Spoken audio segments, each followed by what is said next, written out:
নমস্কাৰ স্বাগতম জনাইছো আপুনি চাই আছে দিনটোৰ শিৰোনাম লোকসভা নিৰ্বাচনত ধুবুৰী কেৰি 13খন আসনতে বিজেপিৰ জয় নিশ্চিত বুলি দাবী কৰিছে ভৱেশ কলিতাই পিছে ৰাজ্যিক বিজেপিৰ সভাপতি গৰাকীৰ এই পৰ্যালোচনাৰ বিপৰীতে মন্ত্ৰী ৰঞ্জিত দাসৰ দাবী যে 12খন আসন পাব মিত্ৰজোঁটে তেওঁৰ মতে ধুবুৰী জয়ৰ সম্ভৱ নহয় নগাঁৱত 50-50 আৰু গুৱাহাটীত হ্ৰাস হ'ব ব্যৱধান ঠিক ধুবুৰী আসনখন এতিয়াও মানে ধূসৰ হৈ আছে অসম্ভৱ ধুবুৰীত সম্ভৱ নহয় মিত্ৰজোঁটৰ জয়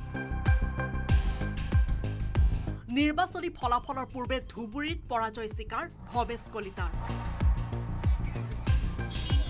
ঠিক ধুবুৰী আসনখন এতিয়াও মানে ধূসৰ হৈ আছে কোন জিতিব কোন হাৰিব কোন জিতে তাত জাভেদ ইছলাম ডাঙৰীয়া জিতে অন্যই জিতে এইটো মানে ধূসৰ এইটো latest weight for 4th June বিজেপিয়ে পূৰ্বে নিৰ্ধাৰিত অনুসৰি 13খন আসনতে জয় নিশ্চিত বুলি দাবী ৰাজ্যিক বিজেপিৰ সভাপতিগৰাকীৰ বিজেপিৰ নামত নিশ্চিত হৈ থকা 13খন আসনৰ ভিতৰত প্ৰথম দ্বিতীয় পৰ্যায়ৰ ভিতৰত ডিব্ৰুগড় জয় নিশ্চিত সৰ্বানন্দ সোণোৱালৰ যোৰহাটত গৌৰৱ গগৈৰ চৰ্চা চলিছিল যদিও বা সমষ্টিটোত নাছিল কোনো আণ্ডাৰকাৰেণ্ট সেয়ে মোদীৰ ঢৌত তপন গগৈৰ জয় নিশ্চিত বুলি দাবী ভৱেশ কলিতাৰ ডিব্ৰুগড় তাত আমাৰ ক্লিন কণ্টেষ্ট সৰ্বানন্দ সোণোৱাল ডাঙৰীয়া বিশাল ব্যৱধানত নিৰ্বাচিত হ'ব ঠিক তেনে যোৰহাট মোদীজীৰ হাৱা সম্পূৰ্ণ আছিলে নিশ্চিতভাৱে যোৰহাট সমষ্টিত তপন গগৈ ডাঙৰীয়া বিপুল ভোটত নিৰ্বাচিত হ'ব ইপিনে বিজেপিয়ে কাজিৰঙা লখিমপুৰ শোণিতপুৰ ডিফু শিলচৰ দৰং ওদালগুৰিত নাপালে কোনো প্ৰতিদ্বন্দ্বী অৱশ্যে নগাঁও কৰিমগঞ্জত অলপ প্ৰতিদ্বন্দ্বিতা হৈছে বুলি মন্তব্য ৰাজ্যিক বিজেপিৰ সভাপতিৰ তথাপি 2 আসনতে জয় হ'ব বিজেপিৰ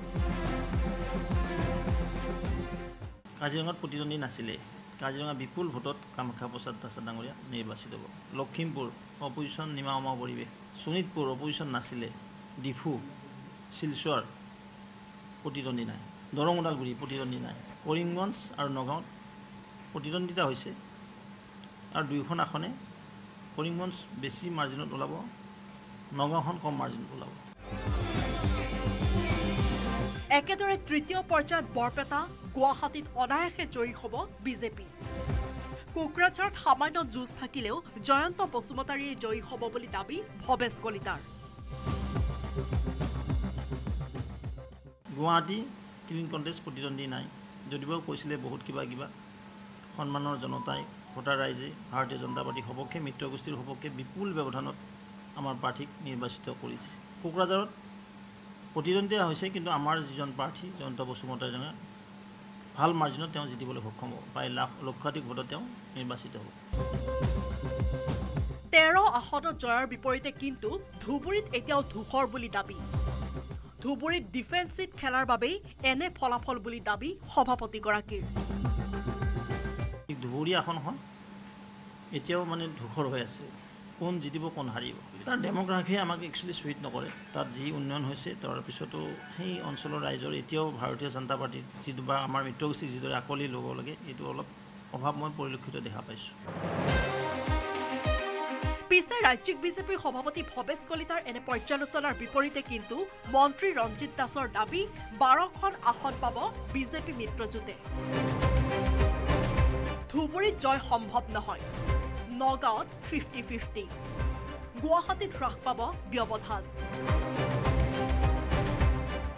মই নিৰ্বাচনৰ দিনাখনো কৈছিলোঁ যে ধুবুৰী হাৰিব বুলি কৈছিলোঁ কাৰণ ধুবুৰীত যেতিয়া দেখিলোঁ যে 9টা বজালৈ আমাৰ 1% দূৰৰ কথা মানে 10টা ভোটৰ পোল হোৱা নাছিল গতিকে গুৱাহাটী নিশ্চিত ওপৰত জিকিম কিন্তু গুৱাহাটীত আমি যিমান ভাবিছিলোঁ পূৰ্বতে মই ভাবিছিলোঁ যে 4 লাখৰ কথা ভাবিছিলোঁ যে সেইটো নহ'বগৈ মই দেখিছোঁ তাত যে 1ৰ পৰা 3 লাখ বা 2 লাখৰ ভিতৰতহে আমি তাত জিকিম ইয়াৰ বিপৰীতে বৰপেটা 3 লাখ ভোটৰ ব্যৱধানত ফণীভূষণ চৌধুৰী জয় হ'ব বুলি দাবী ৰঞ্জিত দাসৰ কৰিমগঞ্জত ফাইট হ'ব কংগ্ৰেছ বিজেপিৰ শেষত বিজেপিৰ জয় নিশ্চিত বুলি দাবী মন্ত্ৰীগৰাকীৰ বৰপেটা 2,75,000 তলত আমি নাপাওঁ মাৰ্জিনটো নাপাওঁ আমি তাত একেবাৰে টানি টুনি হ'লত কিন্তু মোৰ মতে 3 লাখ মই পূৰ্বতো কৈ আহিছিলোঁ এই কথাষাৰ, কাৰণ বৰপেটাৰ লগত যিহেতু মই তাতে জড়িত। বজালী সমষ্টিত আমি জিকিম প্ৰায় 65,000 পৰা 70,000 ভোটত জিকিম। ধুবুৰীত এডভান্টেজ এতিয়া যি দেখিছোঁ কংগ্ৰেছৰ বেছি। বলেন ভট্টাচাৰ্যৰ report, news 18 Assam North east.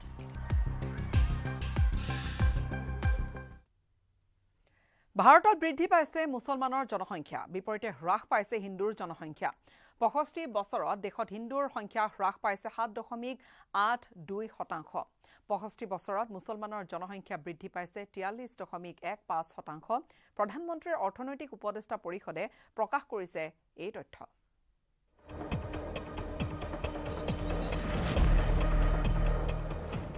ভাৰতত বৃদ্ধি পাইছে মুছলমানৰ জনসংখ্যা, হ্ৰাস পাইছে হিন্দুৰ জনসংখ্যা। প্ৰধানমন্ত্ৰীৰ অৰ্থনৈতিক উপদেষ্টা পৰিষদৰ অধ্যয়নত পোহৰলৈ আহিছে এই চাঞ্চল্যকৰ তথ্য। 1950 চনৰ পৰা 2015 চনলৈ সামৰি চলোৱা অধ্যয়নত পোহৰলৈ আহিছে এই তথ্য।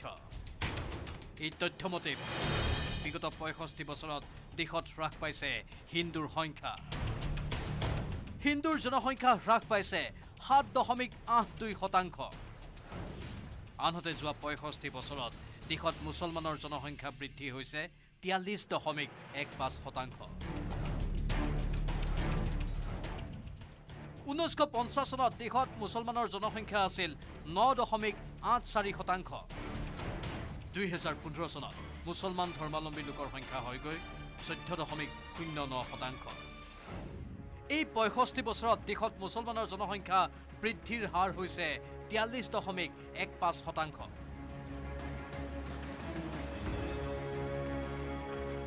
আনহাতে 1950 চনত ভাৰতত হিন্দু জনসংখ্যা আছিল 84.68%। কিন্তু 2015 চনত ভাৰতত হিন্দুৰ জনসংখ্যা কমি হয়গৈ 78.06%। অৰ্থাৎ 65 বছৰত দেশত হিন্দুৰ জনসংখ্যা হ্ৰাস পাইছে 7.82%। স্বয়ং প্ৰধানমন্ত্ৰীৰ অৰ্থনৈতিক উপদেষ্টা পৰিষদৰ তথ্যত মুছলমানৰ জনসংখ্যা ব্যাপক হাৰত বৃদ্ধিৰ তথ্যই আলোড়নৰ সৃষ্টি কৰিছে দেশৰ ৰাজনৈতিক মহলত।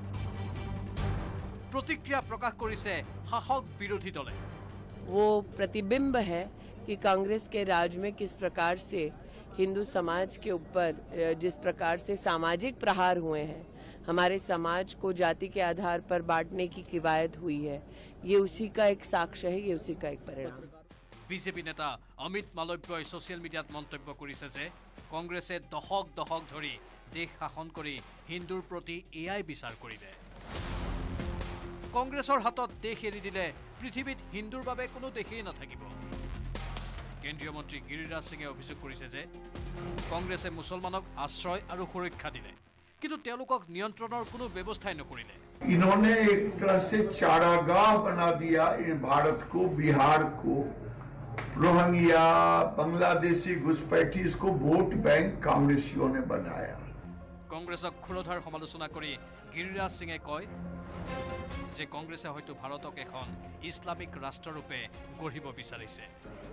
इस्लामिक स्टेट बनाना चाहते हैं और ये साजिश बहुत बड़ी साजिश है, उसमें कांग्रेस का सबसे बड़ा तुष्टीकरण रोल रहा। केंद्रीय मंत्री राजीव चंद्रशेखरेও চৰম উদ্বিগ্নতা প্ৰকাশ কৰিছে এই তথ্য। কংগ্ৰেছৰ ছত্ৰছায়াত এফালে মুছলমানৰ জনসংখ্যা বাঢ়িছে আৰু আনফালে মুছলমানক সংৰক্ষণ দিয়াৰ বাবে উঠি পৰি লাগিছে কংগ্ৰেছ। এয়া এক মাৰাত্মক কাণ্ড বুলি ক'লে ৰাজীৱ চন্দ্ৰশেখৰে। এই প্ৰসংগত প্ৰশ্ন কৰাত সাংবাদিকক বিশেষ সঁহাৰি নিদিলে কংগ্ৰেছ নেত্ৰী প্ৰিয়ংকা গান্ধীয়ে। आर्थिक सलाहकार परिषद की एक स्टडी में पाया गया है 1950 से 2015 के बीच हिंदुओं की आबादी 7.8% घट गई है, जबकि भारत की जनसंख्या में अल्पसंख्यक समूहों की हिस्सेदारी बढ़ गई है। इस तरह पाकिस्तान ये सवाल कहाँ से आया आपके पास? ऑफिस की तरफ से ना? ऑफिस को बोलो प्रियंका जी पूछ रही है किसने भेजा उन्हें। আনহাতে AIMIMৰ মুৰব্বী তথা কট্টৰ মুছলিম নেতা আছাদুদ্দিন ওৱেইছিয়ে এই তথ্যক হোৱাটছএপ ইউনিভাৰ্চিটিৰ তথ্য বুলি নস্যাৎ কৰাৰ চেষ্টা কৰে। উল্লেখযোগ্য যে কেৱল ভাৰততে নহয়, প্ৰতিবেশী ৰাষ্ট্ৰ বাংলাদেশতো মুছলমানৰ জনসংখ্যা 18.5% বৃদ্ধি হৈছে। পাকিস্তানত একে সময়তে মুছলমানৰ জনসংখ্যা 3.75% বৃদ্ধি হোৱা বুলি প্ৰতিবেদনত কোৱা হৈছে। তাৰ বিপৰীতে পাকিস্তান আৰু বাংলাদেশত একে সময়ত হ্ৰাস পাইছে হিন্দুৰ সংখ্যা।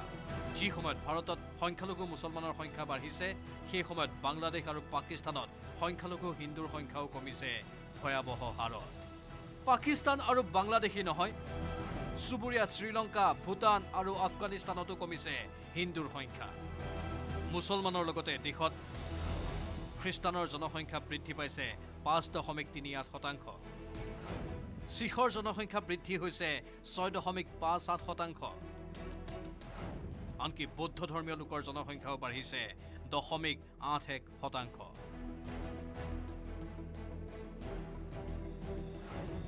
হিন্দু জনসংখ্যা হ্ৰাস পোৱাৰ লগতে কমিছে জৈন আৰু পাৰ্চীৰ জনসংখ্যাও। জৈনৰ জনসংখ্যা 1950 চনত আছিল 0.45%, 2015 চনত হৈছে 0.36%। একেদৰে পাৰ্চীৰ জনসংখ্যা 1950 চনৰ পৰা 2015 চনলৈ কমিছে 85%। উল্লেখযোগ্য যে প্ৰধানমন্ত্ৰীৰ উপদেষ্টা পৰিষদৰ শ্বেয়াৰ অফ ৰিলিজিয়াছ মাইনৰিটি এই ক্ৰছ কাণ্ট্ৰি এনালাইচিছ নামৰ অধ্যয়নটোত খুদ ভাৰততে হিন্দুৰ জনসংখ্যা উদ্বেগজনকভাৱে হ্ৰাস পোৱাৰ তথ্যই দেশজুৰি সৃষ্টি কৰিছে চাঞ্চল্য।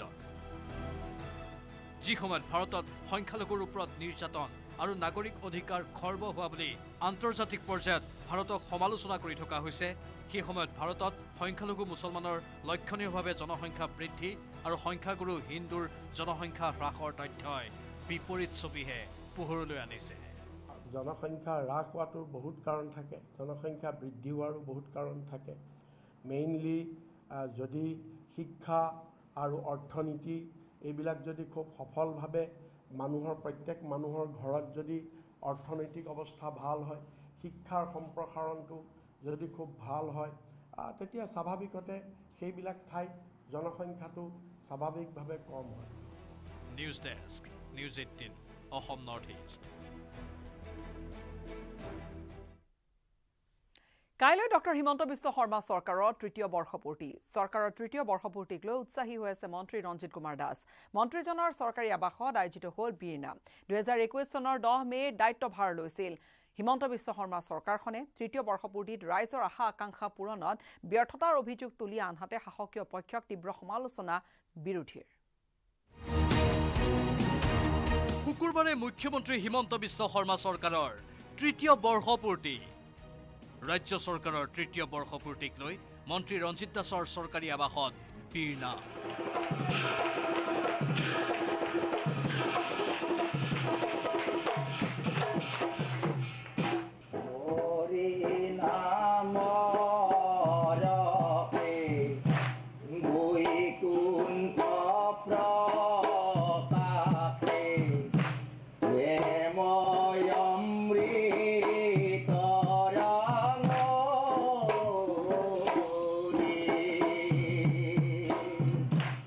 নামত অংশ বৰপেটা, বৰনগৰ, বামাখাতা, হাউলিৰ দলৰ। 10 মে' 2021 ৰাজ্যত দিছপুৰৰ শাসনৰ বাগজৰি লৈছিল মুখ্যমন্ত্ৰী হিমন্ত বিশ্ব শৰ্মাই।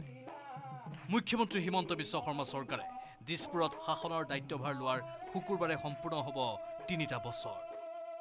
ৰাজ্য চৰকাৰৰ 3টা বছৰ সম্পূৰ্ণক লৈ ব্যাপকভাৱে উৎসাহী ৰাজ্য চৰকাৰৰ কেবিনেট মন্ত্ৰী ৰঞ্জিত কুমাৰ দাস। মন্ত্ৰী ৰঞ্জিত কুমাৰ দাসে শৰ্মা চৰকাৰৰ তৃতীয়টো কাৰ্যকাল সম্পূৰ্ণৰ প্ৰাক্ষণত চৰকাৰী আৱাসত আয়োজন কৰে বীৰনাম। বৰপেটা, বৰনগৰ, বামাখাতা, হাউলি, ভৱানীপুৰকে ধৰি কেইবাটাও স্থানৰ পৰা অহা ভকত বৈষ্ণৱে মন্ত্ৰীগৰাকীৰ চোতালত পৰিৱেশন কৰে নাম প্ৰসংগ। ৰাজ্য চৰকাৰৰ কেইবাটাও বিভাগৰ দায়িত্বত থকা মন্ত্ৰীগৰাকীয়ে শৰ্মা চৰকাৰৰ অধীনত কাম কৰিবলৈ পাই অত্যন্ত সুখী বুলি দাবী কৰে। চৰকাৰখনে জনতাই বিচৰাতকৈ অধিক কাম কৰা বুলিও দাবী কৰে।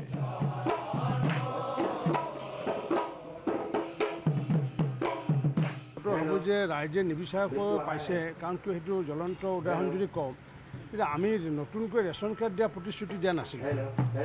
আমি প্ৰতিশ্ৰুতি দিছিলোঁ, মাটি প্ৰদান কৰাটো দিছিলোঁ, মাইক্ৰ' ফাইনেন্সৰ কথা কৈছিলোঁ, অৰুণোদয়ৰ কথা কৈছিলোঁ। কিন্তু ৰাইজে নিবিচাৰকৈ আজি যি 48 লাখ আমি ৰেচন কাৰ্ড দিবলৈ সক্ষম হ'লোঁ, যি আমি 48 লাখ ডুপ্লিকেট ৰেচন কাৰ্ডত আমি ডিটেক্ট কৰিবলৈ সক্ষম হ'লোঁ, তাৰ ভিতৰত 42 লাখ ৰেচন কাৰ্ড ইতিমধ্যে আমি দিলোঁ। গতিকে এই কথাষাৰ ৰাইজে ভাবিব পৰা নাই। পিছে শাসকীয় পক্ষৰ এনে দাবীৰ বিপৰীতে বিৰোধীৰ কঠোৰ সমালোচনা মুখ্যমন্ত্ৰী হিমন্ত বিশ্ব শৰ্মা চৰকাৰক। ৰাজ্য চৰকাৰৰ আশা আকাংক্ষা পূৰণত ব্যৰ্থ মুখ্যমন্ত্ৰী হিমন্ত বিশ্ব শৰ্মা চৰকাৰ। ডাবল ইঞ্জিনৰ কথা কোৱা চৰকাৰে পূৰণ কৰিব পৰা নাই বহুতো দাবী। এতিয়ালৈকে ৰাজ্যত নহল 6 জনগোষ্ঠীৰ জনজাতিকৰণ, সমাধান নহল নিবনুৱা সমস্যা, মূল্যবৃদ্ধি, বানপানী। 6 জনগোষ্ঠীৰ জনজাতিকৰণৰ কথাই কওক, অসমৰ বানপানীৰ সমস্যাৰ কথাই কওক, অসমৰ নিবনুৱা সংস্থাপনৰ কথাই কওক, অসমৰ বিদেশী সমস্যা সমাধানৰ কথাই কওক, NRC-খনৰ যিটো উন্নতিকৰণৰ কাম হৈছিলে NRC উন্নতিকৰণৰ সম্পূৰ্ণ তাক পূৰ্ণতা দিয়াৰ কথাই কওক। এনেকৈ যদি আপুনি চাই কৃষকসকলৰ সমস্যাই কওক, কোনো এটা সমস্যাতে তেওঁলোকে মাত নামাতিলে বা কোনো এটা সমস্যাতে তেওঁলোকে কাম নকৰিলে। ৰাজ্য চৰকাৰৰ তৃতীয় বৰ্ষপূৰ্তিক লৈ শুভেচ্ছা AIUDF বিধায়ক কৰিমুদ্দিন বৰভূঞা। পিছে ৰাজ্য চৰকাৰৰ কাম কাজত কোনো নম্বৰ নাই বিধায়কগৰাকীৰ। ৰাজ্যৰ কাম কাজেৰে ব্যতিক্ৰম বুলি ভবা মুখ্যমন্ত্ৰী হিমন্ত বিশ্ব শৰ্মা প্ৰকৃততে হেনো ব্যতিক্ৰম নহয়, তাৰ বিপৰীত বুলিহে দাবী কৰিলে বিধায়কগৰাকীয়ে। মই দিলেতো নম্বৰ নিদিওঁ, ৰাইজেহে দি দিলে এতিয়া। সেইকাৰণে 4 তাৰিখ মোৰ হিচাপত তেওঁক ৰাইজে বহুত কম নম্বৰ। তেওঁ কিবা এটা আউট অফ টাৰ্ণ কৰিব বুলি ভাবে, তেওঁ এটা এফেক্টিভ মানুহ বুলি মানুহে ভাবে। কিন্তু এই কথাটো তেওঁ লাষ্ট 3 ইয়াৰ্ছে সঁচা প্ৰমাণ কৰিব নোৱাৰিলে। মানুহৰ যিটো ধাৰণা আছিলে সেই ধাৰণাটো তেওঁ বাস্তৱায়িত কৰিব নোৱাৰিলে। তেওঁৰ প্ৰতি মানুহৰ লাহে লাহে মোহভংগ হৈ আছে। একেই সমালোচনা অসম তৃণমূল কংগ্ৰেছৰ সভাপতি ৰিপুণ বৰাৰ। চৰকাৰখন ফাঁকি মিছাৰ, জনতাক প্ৰদান কৰা কোনো আশা পূৰণ কৰা নাই মুখ্যমন্ত্ৰী হিমন্ত বিশ্ব শৰ্মাই এই 3 বছৰত। বৰ্ষপূৰ্তিটো আৰু এতিয়া কোনো ইয়াৰ প্ৰাসংগিকতা আছে বুলি আমি আৰু নাভাবোঁ। বৰ্ষপূৰ্তি কি কমপ্লিটলি মিছা, কিছুমান ভুৱা, কিছুমান প্ৰতাৰণা আৰু কিছুমান ব্যৰ্থতাৰ বাহিৰেতো অন্য একো নাইকিয়া। এওঁলোকৰ কাৰ্যকাল কেতিয়া শেষ হয়, 26 কেতিয়া আহি পায়, সেইটোহে মানুহে আঙুলিৰ মূৰত লিখিবলৈ আৰম্ভ কৰিছে। এনেদৰে এতিয়া হিমন্ত বিশ্ব শৰ্মা চৰকাৰৰ 3 বছৰ সম্পূৰ্ণৰ প্ৰাক্ষণত শাসক বিৰোধীৰ মাজত দেখা গৈছে প্ৰতিক্ৰিয়া। বলেন ভট্টাচাৰ্যৰ report, news 18 Assam North east.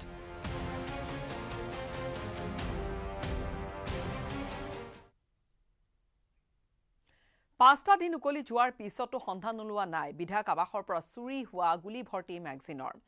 প্ৰকৃততে বিধায়ক চুৰি হৈছিল নে বিধায়ক আৱাসত এই 2 PSOই নিজে হেৰুৱাইছিল, তাক লৈও কিন্তু এতিয়া দমোজাত পৰিছে স্বয়ং তদন্তকাৰী বিষয়াই।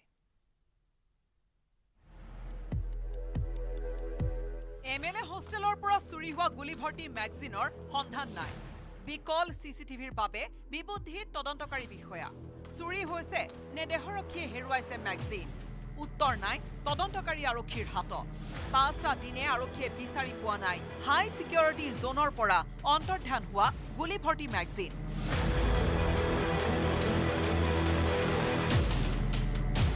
বিধায়ক শ্বেৰমান আলীৰ আৱাসত থকা 2 দেহৰক্ষীৰ কোঠাৰ পৰা চুৰি হোৱা গুলী ভৰ্তি মেগজিন বিচাৰি মূৰৰ ঘাম মাটিত পেলাবলগীয়া হৈছে স্মাৰ্ট আৰক্ষীয়ে। 12 গুলী আছিল মেগজিনটোৰ।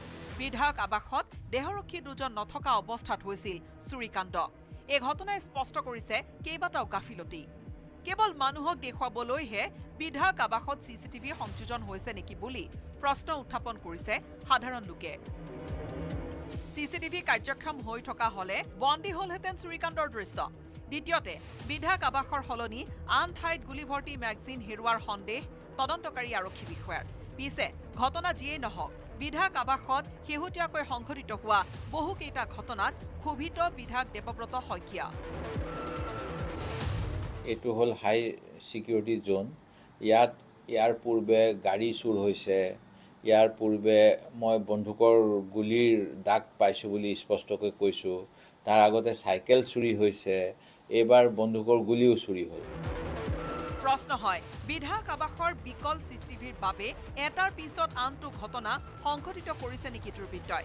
প্ৰশ্ন উঠিছে 2 দেহৰক্ষীয়ে বিকল CCTVৰে সুযোগ লৈ মেগজিন হেৰুৱাই ৰচিলে নেকি চুৰিৰ নাটক? আৰক্ষীৰ জোৰদাৰ তদন্তহে পোহৰলৈ আনিব সকলো তথ্য। কুমাৰ ডেকাৰ report news 18 Assam North east.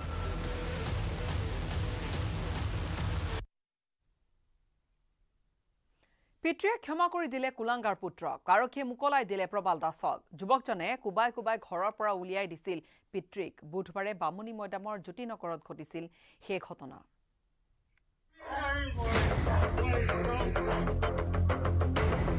আগদিনা বাটামৰ কোপ, পাঁচদিনা কান্ধত কান্ধ মিলাই ঘৰমুৱা যাত্ৰা, 24 ঘণ্টাতে ওলোটা ঘৰ। আৰক্ষীয়ে মোকলাই দিয়াৰ পাছত পিতৃৰ সৈতে অটৰে ঘৰলৈ উভতি অহাৰ বাটত অল ইজ ৱেল বাৰ্তা দিয়াৰ চেষ্টা প্ৰবাল দাসৰ। ঘৰৰ পৰিৱেশৰ ঘৰৰ লগত আছে, এইটো তোমালোকে আপুনি নিচা পিটিছিলে নেকি? মোৰ দুটা মোৰ লগত আছে।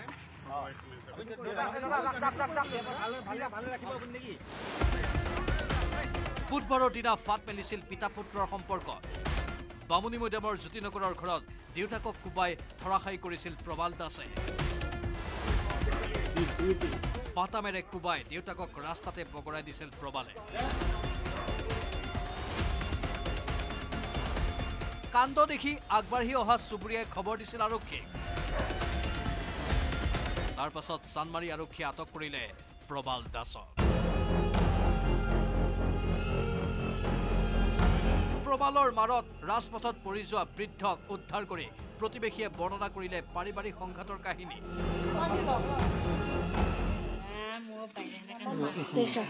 আৰু এইবিলাকতো চাবই জাগাই নাই। ৰাজপথত উলিয়াই আনি কেনে মাৰিছে আৰু ডাঙৰ কাঠৰ বাটাম এডালেদি মাৰিছে তেখেতক। বহুত বেয়াকে মাৰিছে, পিঠিত আৰু মূৰতো আঘাত পাইছে। তেখেতে বোৱাৰীয়েকৰ কাৰণে মাৰা বুলি কৈছে। দেউতাক মাকে বৰ কষ্ট কৰি সিহঁতক ডাঙৰ কৰিছে, কিন্তু সি ডেকা হৈ যাওঁতে মানে অলপ মাইণ্ডবিলাক বেলেগ ধৰণৰ চলি আছে। মই মন কৰিছোঁ বিয়া কৰোঁতে সেই অলপতে শুনিলোঁ বোলে মাক আকৌ এই ভাত খুজিব যাওঁতে বোলে একেবাৰে গালি পাৰি বোৱাৰীয়েকে উলিয়াই দিছে। পাৰিবাৰিক সংঘাত পৰিয়ালৰ মাজত মোকাবিলা কৰাৰ পৰামৰ্শ দি ভুক্তভোগী দেউতাকৰ সৈতে চানমাৰী আৰক্ষীয়ে মোকলাই দিলে প্ৰবাল দাসক। তাৰ পাছত এদিন পূৰ্বে মাৰধৰ কৰা পিতৃৰ সৈতে একেলগে ঘৰমুৱা হ'ল প্ৰবাল দাস। আগদিনা প্ৰবল প্ৰতাপী ৰূপ লোৱা প্ৰবালে যেন বুজি পালে পুত্ৰৰ দায়িত্ব আৰু কৰ্তব্য।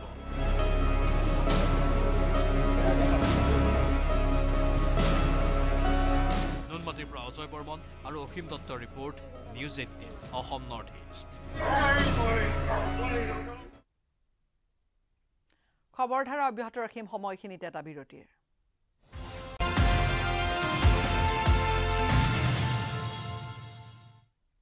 পুনৰ স্বাগতম জনাইছো।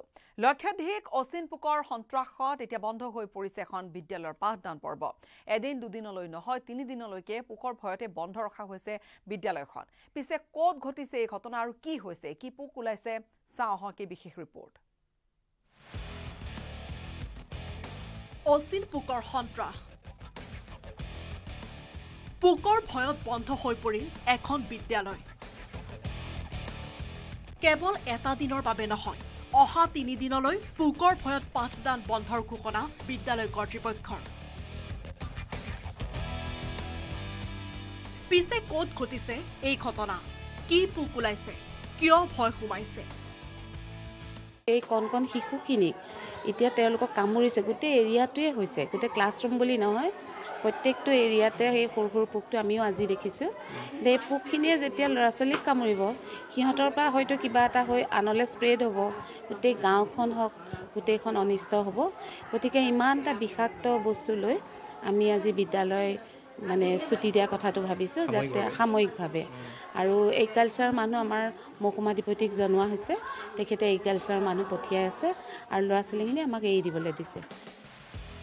কলিয়াবৰৰ এখন বিদ্যালয়ত লক্ষাধিক পোকৰ সন্ত্ৰাস।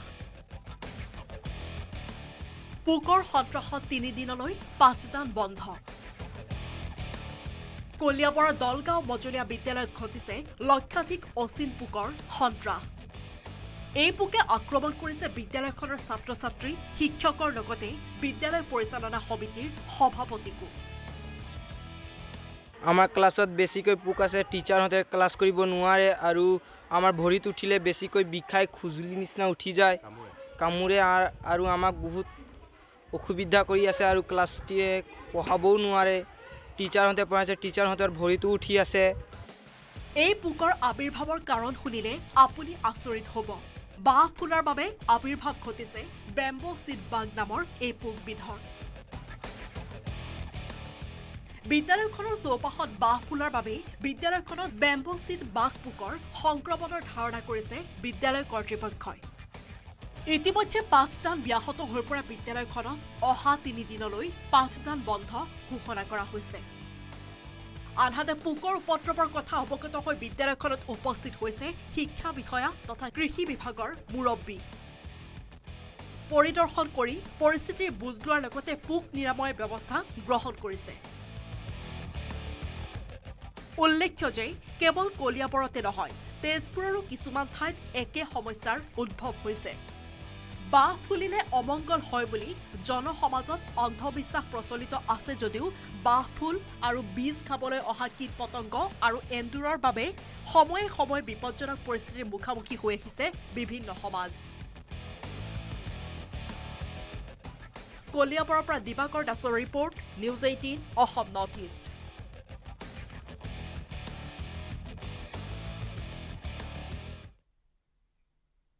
আজি ঘোষণা হোৱা এইচএছ পৰীক্ষাৰ ফলাফলত ৰাজ্যৰ বিভিন্ন প্ৰান্তত সংঘটিত হৈছে কেতবোৰ বিসংগতি ৰিজাল্ট বুকলেট মাৰ্কশ্বিটৰ নম্বৰৰ মাজত বুকলেটত যদি কোনো পৰীক্ষাৰ্থী লেটাৰ মাৰ্ক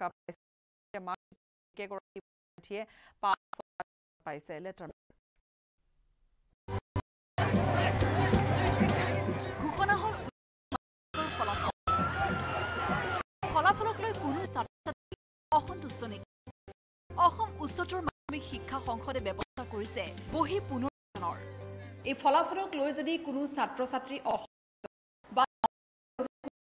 অসন্তুষ্ট তেওঁলোকে যদি নিজৰ বহি চাব বিচাৰে এই সকলোখিনি ব্যৱস্থা কৰিছে অসম উচ্চতৰ মাধ্যমিক শিক্ষা সংসদে আৰু ফলাফল ঘোষণাৰ দিনটোৰ পিছৰ পৰা 3 দিনলৈকে তেওঁলোকে 3 দিনৰ পিছত অনলাইন যোগে তেওঁলোকে আবেদন কৰিব পাৰিব আৰু আবেদন কৰাৰ 15 দিনৰ ভিতৰত তেওঁলোকে তেওঁলোকৰ উত্তৰ বহি লাভ কৰিব আৰু উত্তৰ বহিত তেওঁলোকৰ যি অসন্তুষ্টি আছে যদি কৰবাত তেওঁলোকে নম্বৰ কম পাইছে কিয় কম পালে বা তেওঁলোকৰ মনৰ যি প্ৰশ্ন থাকিব সেই সকলোখিনি প্ৰশ্নৰ উত্তৰ তেওঁলোকে লাভ কৰিব পাৰিব আৰু তাৰ বাবে এইবাৰ অসম উচ্চতৰ মাধ্যমিক শিক্ষা সংসদে এই বিশেষ ব্যৱস্থা গ্ৰহণ কৰিছে কিন্তু দুৰ্ভাগ্যৰ বিষয় যে ফলাফল ঘোষণাৰ দিনাই ৰাজ্যৰ বিভিন্ন প্ৰান্তত ফলাফলত ব্যাপক বিসংগতি পৰিলক্ষিত হৈছে পৰীক্ষাত অৱতীৰ্ণ নোহোৱাকৈ মাৰ্কশ্বিটত নম্বৰ লাভ কৰিছে প্ৰাৰ্থীয়ে গুৱাহাটী মহানগৰীৰ সাই বিকাশ একাডেমীৰ প্ৰাৰ্থী গাৰ্গী নাথৰ মাৰ্কশ্বিটত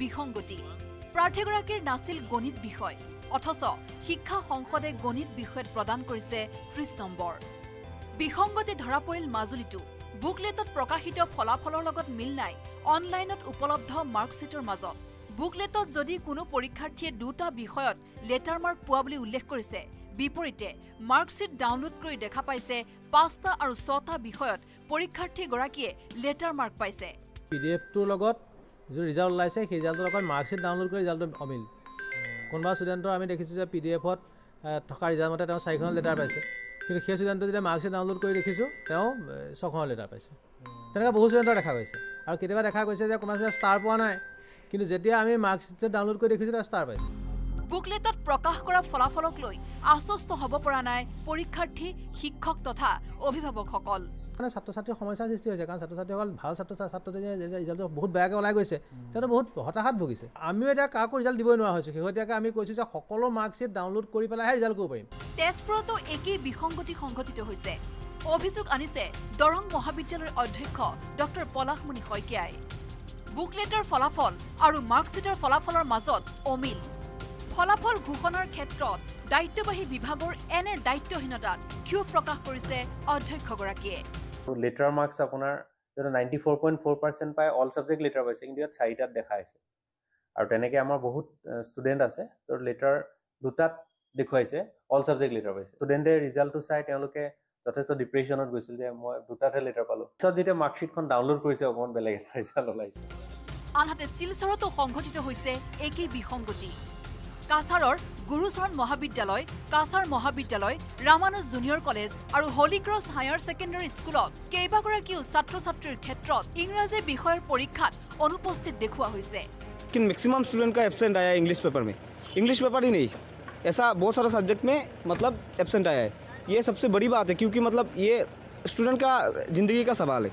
बात इतना तक की है कि अगर एग्ज़ाम दिया है, एग्ज़ाम देने के बाद अगर रिकॉर्ड में भी है, कॉलेज में हमने बात किया तो कॉलेज ने बोला कि रिकॉर्ड में ही है, उन लोगों ने एग्ज़ाम दिया है। लेकिन आज जो हुआ, जो रिजल्ट निकला, मैक्सिमम स्टूडेंट को एब्सेंट मिला, तो ये सबसे बड़ी बात है स्टूडेंट के लिए।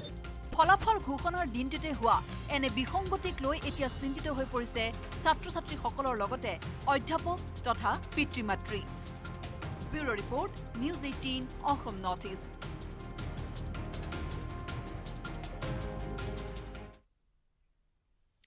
কঠোৰ জীৱন সংগ্ৰামৰ মাজতো উচ্চতৰ মাধ্যমিক চূড়ান্ত পৰীক্ষাত উজ্জ্বলিল নগাঁৱৰ মাছ পুতনিৰ গংগোত্ৰী হাজৰিকা। পঢ়া শুনাৰ মাজতে ই ৰিক্সা চলাই পৰিয়াল পোহপাল দিয়ে গংগোত্ৰীয়ে। পিতৃৰ অসুস্থতাৰ বাবে স্কুলত পঢ়ি থাকোঁতে ঘৰ চলোৱাৰ দায়িত্ব কাণ পাতি লৈছে ছাত্ৰীগৰাকীয়ে। প্ৰতিবেদন আগবঢ়াই পাঠৰ পৰা বিদায় ল'ম।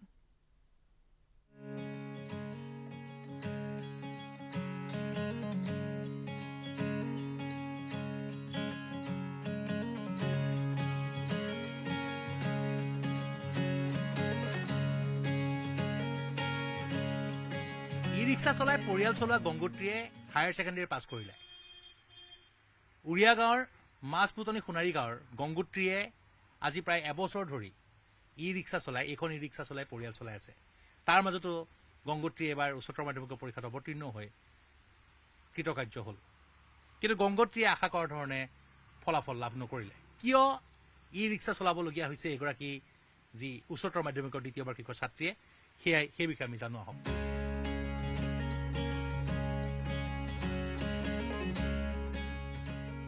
গংগোত্ৰী, তুমি ই ৰিক্সা কিয় চলাবলগীয়া হ'ল? পাপাৰ অসুস্থতাৰ কাৰণে চলাব লগা হ'ল। কেতিয়াৰ পৰা চলাইছে ৰিক্সা? মোৰ এবছৰ মানে হ'ল। আৰু এতিয়া পৰিয়াল তুমি চলোৱাৰ দায়িত্ব তোমাৰ? হয়, মোৰে। স্কুলৰ পৰা আহি ৰিক্সা চলোৱা? হয়। আৰু পঢ়া শুনা কৰা? হয়, কৰোঁ। পাছ কৰিলা, মনটো কেনেকুৱা লাগিছে? ভালে লাগিছে। আশা কৰাৰ ধৰণে ফলাফল নহ'ল? নহ'লে। আৰু ভৱিষ্যতে ভাল ৰিজাল্ট কৰাৰ মন আছে? আছে। আৰু ঘৰত কোন কোন আছে তোমাৰ? মা, দেউতা, জেঠাই আৰু মই। কি কি সাবজেক্ট আছিলে তোমাৰ হাই সেকেন্ডাৰী? মোৰ লজিক, পলিটিক্যাল, এডভান্স আসামিজ আৰু এডুকেশ্যন।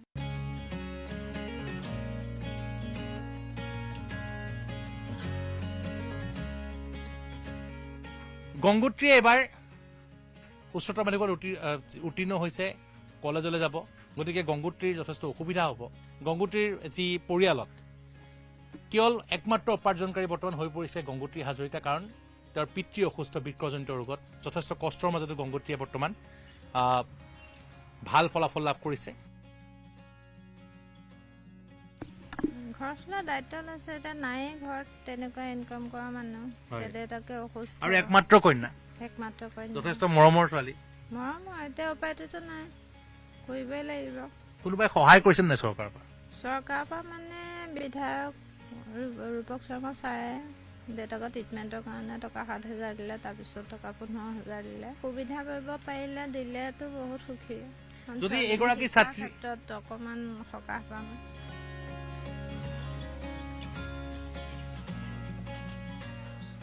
দুবছৰৰ পৰা মই একো কৰিব নোৱাৰোঁ, গুৱাহাটী মানে থাকিবলগীয়া হয়। মোৰ অসুখৰ মানে কি মেডিচিনকে আদি কৰি সমস্ত দায়িত্ব তাইৰ ওপৰত। গতিকে তাই বেয়াও লাগে কেতিয়াবা ৰিক্সাত আহি পেলাই আপোনাৰ সন্ধ্যা টোপনিয়াই থাকে, পঢ়া শুনা মানে তথাপিতো জোৰ কৰি তাই অকণ পঢ়িবলৈ চেষ্টা কৰে। আমাৰ বেয়া লাগিবলৈ বোলো তোধাৰ ভাগৰ লাগিছে যদি অকণ সৌগজা, তেনেকৈ আমি মানে তাইক পৰিচালনা কৰিছিলোঁ। কিন্তু উপায় নাই, আমি কি কৰিম এতিয়া।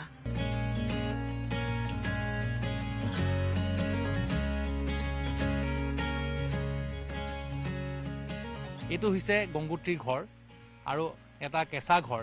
বৰ্তমানলৈকে তেওঁলোকে প্ৰধানমন্ত্ৰী আৱাস যোজনা ঘৰ পোৱা নাই। গংগোত্ৰী বৰ্তমান যি তেওঁৰ ইমান কষ্টৰ মাজতো স্কুললৈ অহা যোৱা কৰিছে, স্কুলৰ পৰা আহি পেলাই যি বৰ্তমান দেখিবলৈ পোৱা যায় যে ই ৰিক্সা চলাই বিভিন্ন ধৰণৰ ভাড়া লৈ যায়। এগৰাকী উচ্চতৰ মাধ্যমিকৰ দ্বিতীয় বাৰ্ষিকৰ কণমানি ছাত্ৰী পৰিয়াল চলোৱাৰ বাবে যি দুৰ্বাৰ যি হেঁপাহ যি সাহস সেই তাক সকলোৱে প্ৰশংসা কৰিছে। আমি যোৱা বছৰ সংবাদ মাধ্যমতে বাতৰি সম্প্ৰচাৰিত হৈছিলে যে এগৰাকী কণমানি ছাত্ৰীয়ে পিতৃৰ অসুস্থতাৰ বাবে আগবাঢ়ি আহিছে ঘৰ চলাবলৈ, আৰু সেইগৰাকী ছাত্ৰীয়ে কিন্তু যি ই ৰিক্সা চলাই পৰিয়াল চলোৱাৰ পিছতো পঢ়া শুনা কৰি আছে, আৰু অৱশেষত গংগোত্ৰীয়ে উচ্চতৰ মাধ্যমিকত উত্তীৰ্ণ হ'ল। আৰু আজি যি গংগোত্ৰীৰ যি ফলাফল, সেই ফলাফলে আনন্দিত কৰি তুলিছে মাছপুতনি যি সোণাৰী গাঁওবাসী।